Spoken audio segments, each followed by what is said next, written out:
अस्सलाम वालेकुम। मैं डॉक्टर फ़ेरोज़ अली कलोड़ो और डीन फैकल्टी ऑफ डेंटिस्ट्री। आज हम ये सेलिब्रेट कर रहे हैं वर्ल्ड ओरल हेल्थ डे। 20 मार्च को पूरी दुनिया ये सेलिब्रेट करती है हर साल। तो आज हम लम्स के प्लेटफॉर्म से ये ओरल हेल्थ डे सेलिब्रेट कर रहे हैं और इसका मकसद ये है कि लोगों को एक आगाही दी जाए ओरल हेल्थ के बारे में और हमारे यहाँ जो इश्यूज़ हैं जो मुंह की बीमारियों के उनके बारे में और उनके एहतियात के बारे में इनको लोगों को आगाह किया जाए ताकि वो इन बीमारियों से बच सके।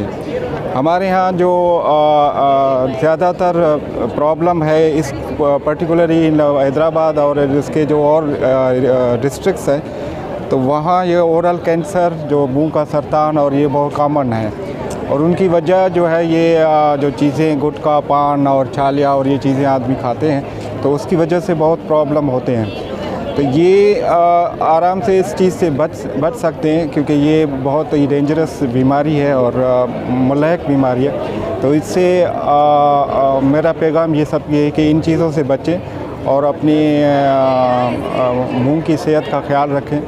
जो आपकी और जो जनरल हेल्थ है उसको भी जो है वो मेंटेन करती है। तो ओरल हेल्थ इज़ इम्पॉर्टेंट। तो पैगाम आज का यही है कि better oral health better general health. Thank you.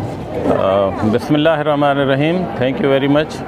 Basically ये जो ओरल हेल्थ डे है ये सारी दुनिया में जो है मनाया जाता है और ये बुनियादी तौर पर पैगाम दिया जाता है लोगों को मुंह के बीमारियों के मुतालिक, क्योंकि आजकल मुंह का कैंसर और दूसरी बीमारियां मुख्तलिफ़ जो है आदात की वजह से ज़्यादा हो गई हैं, जिसमें पान गुटखा छालिया और सबसे ज़्यादा जो इम्पॉर्टेंट है वो है बच्चों में जो कैरीज़ होती है वो फैलती है। उसके भी डिफरेंट काजेज़ हैं कि माएँ जो है बच्चों को अपना दूध नहीं पिलाती, बॉटल फीड्स की वजह के से जो है उनको होता है प्रॉब्लम्स होते हैं। तो हम ये दिन मनाने का मकसद ही हमारा ये होता है कि हम आवाम को आगाही दे दें ताकि ये जो ख़राब चीज़ें हैं पान है गुटखा है इनसे अवॉइड करें और माँओं को एजुकेट करें कि अपने बच्चों को जो है दूध खुद पिलाएं। माँ का दूध ही सबके लिए सबसे ज़्यादा अच्छी ग़िज़ा है। Thank you very much. अस्सलाम वालेकुम। मेरा नाम डॉक्टर सिकंदर मेमन है। मैं असिस्टेंट प्रोफेसर हूँ कम्युनिटी डेंटिस्ट्री डिपार्टमेंट से। Prevention is better than cure. आज का हमारा जो उन्वान है वो इस हवाले से है कि बीमारियां हों उसका हम इलाज करें, उससे बेहतर है कि इलाज होने से पहले ही हम उनको प्रिवेंट करें। तो आज का सिर्फ एक वन सेंटेंस में आपको यही पैगाम देना चाहूँगा कि बेहतर है कि आप अपना ब्रशिंग सुबह और शाम रात को सोते वक्त ज़रूर किया करें और बीमारियों से बचें इससे पहले कि बीमारियाँ आप लोगों को हों। तो पान गुटखा छालिया इन सारी चीज़ों से आप अवॉइड करें और अपनी ओरल हेल्थ का बहुत ज़्यादा ख्याल रखें। Thank you.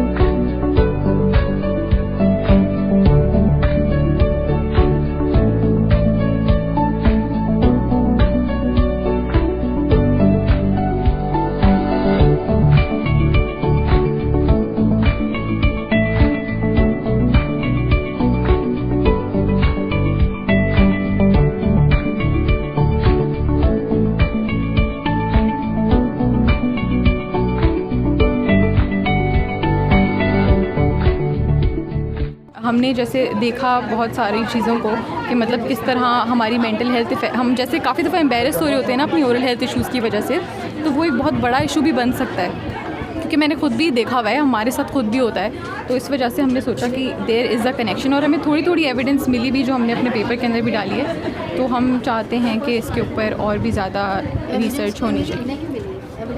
एविडेंसेस हैं, yes we have given references भी दिए हमने, एविडेंसेस भी हैं। बहुत सारे सर्वेज ऐसे हुए जिनमें रिजल्ट्स जो थे उन्होंने प्रूव किया कि ऐसा कनेक्शन होता है मेंटल हेल्थ। इसको हमने इसलिए बताया क्योंकि इसके बारे में बहुत ही कम अवेयरनेस है और इसके बारे में अवेयरनेस होना ज़रूरी है और एक निगलेक्टेड टॉपिक है, तो हमने सोचा कि इसके बारे में अवेयर करें। क्या इफ़ेक्ट पड़ते हैं प्रेगनेंसी पर? वैसे सर क्योंकि है ना अवेयरनेस नहीं है तो ना प्रेगनेंसी जिंजिवाइटिस भी होता है, प्रेगनेंसी पेरिडोंटाइटिस भी होता है और आप देख सकते हैं इसकी प्रिवेलेंस है 40 to 45% और इसकी 20 to 25%। तो हमने इस परसेंटेज को हमने डिक्रीज़ करना है। तो तभी असर पड़ता है। जी बच्चे पे? बच्चे पे असर पड़ता है। बच्चे पे इसका असर ये है कि अगर इसको अर्ली डायग्नोसिस ना हो और इसकी अर्ली ट्रीटमेंट ना हो तो प्री टर्म डिलीवरी होती है और क्या कहते हैं कि लो बर्थ वेट बेबीज़ पैदा होते हैं। तो गायनोकोलॉजिस्ट को इसका रीज़न समझ नहीं आता, लेकिन इसका ना ज़्यादातर ये कंसिडर करते हैं कि ओरल हेल्थ की वजह से हो रही है। कोई एविडेंस ढूंढा है इस पे आपने? जी सर, Research? ये हमारा रेफरेंस है, हमने यहाँ से ये स्टैट्स निकाले हैं और इसी के मुताबिक है ना क्या कहते हैं सारी इन्फॉर्मेशन। इसमें तो नहीं है। एक अंडर प्रिविलेज कम्युनिटी के अंदर और एक प्रिविलेज कम्युनिटी के अंदर। तो सबसे पहले हमने ये देखने के लिए कि जैसे कि आपने भी देखा होगा आपके घरों में, हमारे घरों में मासियाँ वगैरह काम करती हैं, वो गुटखा पान वगैरह खाती हैं, सही है। तो हमने सोचा क्यों ना उन्हें अवेयरनेस दी जाए इन चीज़ों के बारे में। तो हम उनकी कम्युनिटी में गए मतलब कि और उन्हें ये बताने के लिए कि उन्हें बताएं कि इन चीज़ों की वजह से सीरियस डिजीज़ हो सकती हैं, सही। तो हम उनकी कम्युनिटी में गए। सबसे पहले वो हमें ऐसे तो बताएंगे नहीं, हमने उन्हें कन्वेंस किया कि हम लोग डेंटिस्ट हैं, हम आपकी ओरल हेल्थ केयर के बारे में जानना चाहते हैं कि आप ऐसा कौन सा फूड वगैरह कंज्यूम करते हैं कि आपको ऐसे ओरल इश्यूज़ हो रहे हैं। तो हमें पता ये चला कि अंडर प्रिविलेज कम्युनिटी में जो रेशो है डिजीज़ का वो इंक्रीज़ होता जा रहा है। क्यों इंक्रीज़ होता जा रहा है? क्योंकि पान गुटखा जैसी चीज़ों का इस्तेमाल करने की वजह से। सो आउटकम ये निकला, ये फैक्टर्स ऐसे होते हैं जो कि कंट्रीब्यूट करते हैं अंडर प्रिविलेज कम्युनिटी के अंदर मोस्टली के उन्हें ओरल डिजीज़ का बाइस बनते हैं। और एक सर्वे हमने किया है प्रिविलेज कम्युनिटी के अंदर। अस्सलाम वालेकुम sir, we are very glad to have you all on this poster competition. Sir, I am Mohammad Nabeel Khan I am Baby Bai and we are representing group D from second year BDS. Sir, we have made a poster on a very common topic which is early childhood caries. You might have heard the name as the baby bottle syndrome. Sir, we have chosen this topic because it is very much common among the children and it is related to primary teeth. Sir, as you all know the importance of primary teeth. Sir, primary teeth have a very great importance because these are the placeholders for permanent teeth.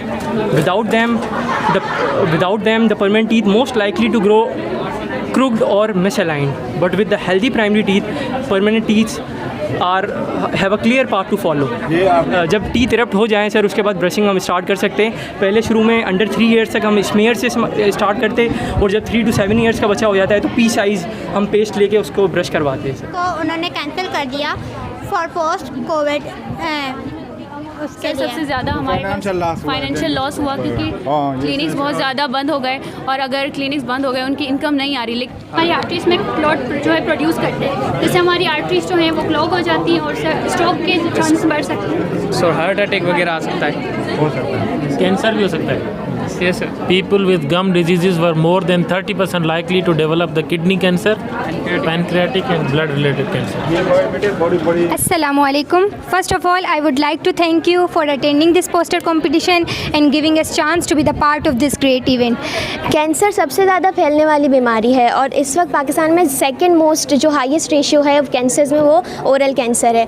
इस चीज़ को basically जो हमारा motive है आज का वो ये है कि इस चीज़ को ख़त्म कैसे करना है, रोकना कैसे है बढ़ने से। अब जो पहली चीज़ हमें करनी चाहिए वो ये है कि हमें एक तो रेगुलर चेकअप्स करने चाहिए। This is Muzammil in front of you. This is Reina Sraj from second year BDS. This is Prakash from second year BDS. Our poster is about importance of teledentistry for general population. First of all, how did it came into being? Teledentistry was first defined by Cook in 1997 as the practice of using video conferencing technology to diagnose and advise about treatment over a distance. Teledentistry में क्या होता है कि mutual communication होता है between dentist and a patient in which they share information regarding consultation, diagnosis and treatment without visiting dental clinic. So for this purpose we have telehealthcare model in which first we have teletriaging. Teletriaging में actually there is time sir, we have different information technology through which we can consult with a doctor, like video conferences होती हैं, telephonic for restorations, तो उसके लिए हमारे पास visit करवाने पड़ते हैं। लेकिन वो एक रिस्टोरेशन है और सर्जिकल प्रोसेस में टेलीडेंटिस्ट्री नहीं काम कर सकती। 2 ही ड्रॉबैक्स हैं और इंटरनेट इश्यूज यही होता है। वो टेली कंसल्टेशन में आता है कि विच टाइप ऑफ ट्रीटमेंट ही और शी नीड्स, क्योंकि उसमें सबसे पहले हम इन्फॉर्मेशन चीफ कंप्लेंट शेयर करते हैं, कोई मेडिकल हिस्ट्री है, like any previous and recent reports हैं। अस्सलाम वालेकुम जी, मेरा नाम डॉक्टर अब्दुल जब्बार है। I am working as an associate professor in the chairman department of orthodontics. आज ये जो वर्ल्ड ओरल हेल्थ डे की मुनासबत से डिपार्टमेंट ऑफ कम्युनिटी डेंटिस्ट्री ने ये जो पोस्टर कंपटीशन ऑर्गेनाइज़ किया है, मतलब मैं इसमें जज के फ़राइज़ अंजाम दे रहा हूँ। मतलब सेकंड ईयर के बच्चों ने और कम्युनिटी डेंटिस्ट्री डिपार्टमेंट की पूरी फैकल्टी ने बड़ी मेहनत की है इन जो पोस्टर्स बनाए हैं लोगों की अवेयरनेस के लिए, और बहुत ही अच्छे इन्होंने पोस्टर्स बनाए और अच्छी रिसर्च करके जो है इन्होंने चीज़ें डिस्प्ले की हुई हैं। मतलब यहाँ पे मैं ये एक ही पैगाम दूंगा पूरी पब्लिक को, मतलब ये है कि oral health is a gateway to the general health. Improve your oral health, जितनी ओरल हेल्थ हमारी बेहतर होगी उतनी डेफिनेटली हमारी जनरल हेल्थ भी जो है वो बेहतर होगी। आपका थैंक यू जी। बिस्मिल्लाहिर्रहमानिर्रहीम, अस्सलाम वालेकुम। मैं डॉक्टर फौजिया राजपूत, हेड हूँ डिपार्टमेंट पेरियोडोंटोलॉजी में। आज यहाँ वर्ल्ड ओरल हेल्थ डे मनाया जा रहा है और मैं यहाँ जज भी हूँ। बच्चों ने पोस्टर्स बनाए हैं, सेकेंड ईयर के स्टूडेंट्स ने 8 से 10 पोस्टर्स हैं, तो आई एम नॉमिनेटेड एज जज। तो कम्युनिटी डेंटिस्ट्री डिपार्टमेंट ने बहुत अच्छा आज जो है वो अपनी स्ट्रेंथ शो की है माशाल्लाह। तो काफ़ी डॉक्टर शाजिया जो कि हेड हैं कम्युनिटी डेंटिस्ट्री डिपार्टमेंट की, काफ़ी मेहनत उन्होंने की है। इस दिन के हवाले से मैं ये कहना चाहूँगी कि ज़ाहिर वर्ल्ड ओरल हेल्थ डे है, तो आपकी जो टीथ हैं they are very important part of your body.